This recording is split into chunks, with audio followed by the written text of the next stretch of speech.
Hey, what's up? Good morning. Thanks so much for tuning in and checking out today's chat of Morning Minutes. I appreciate you guys tuning in. Hope your day is off to a great start. My name is Keetria, and in today's chat, we're talking about codependency and just sharing a couple of thoughts and ideas on codependency and just really kind of driving home the fact, the point rather in this chat, to make sure that you have healthy relationships, to make sure that you're not relying too heavy on a spouse or a close friend or a relative or a coworker or whoever that person may be.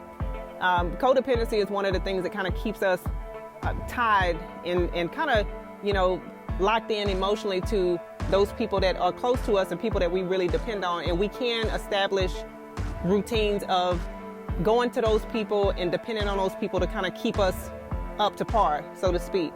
So you really have to have a balance of the mental part. You really have to make sure that you are emotionally stable so that if that person is removed from your life, if you guys decide to go in a separate direction, or if something happens, or sometimes people just can't be there for you, and that's fine and that's okay. We have seasons and reasons for people to be in our lives, but you have to make sure that you're establishing your own mental game to where if that person is no longer there, that you will not emotionally collapse.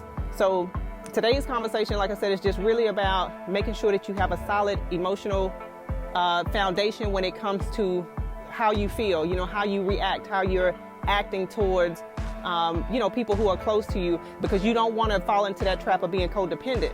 You don't want to have to use other people for leverage to make sure that you feel good and that you're up to par and that you can function.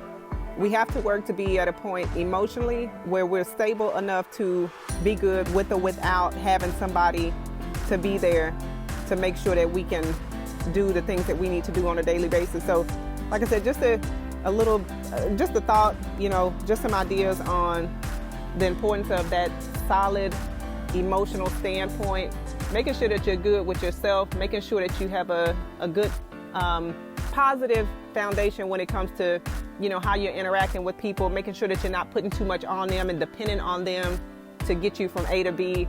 That's really a lot to ask, and it can be a bit selfish when you're putting everything on somebody else, because at the end of the day, we're responsible for our own inner peace, our own happiness, our own joy. And that starts with you doing the inner work, being positive, positive self-talk, get your mindset together, and then you don't have to depend on anybody else. So codependent relationships, this is real vague. It's general details, general information, but these are topics that affect people daily. So just like I said, a couple of quick thoughts. Hope this has been helpful. I appreciate you guys tuning in, and I look forward to catching you next time around.